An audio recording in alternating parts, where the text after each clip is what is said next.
জিরে দিচ্ছি, তারপর পাঁচফোড়ন দিচ্ছি। এটা আমার মনের মতো বানাচ্ছি, নিজের মনের থেকে।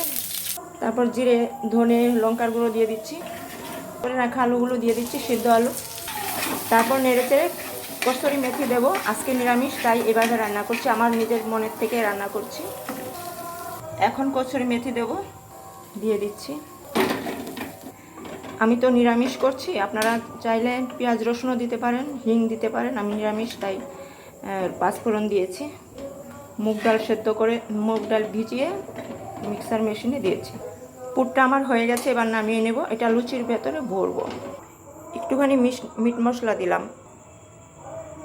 কটা জোয়ান নিয়েছি, কটা মৌরি নিয়েছি। এই যে এভাবে জোয়ান আর মৌরি লাগিয়ে রেখেছি। আগের থেকে মাখার সময় দিলে হতো, তেল দিয়ে মেখেছি আটাটা।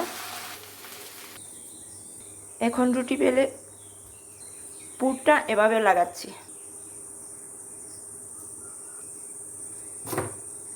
ছেলেকে টিফিনে দিয়ে দেব, পরে তেলে ভাজবো।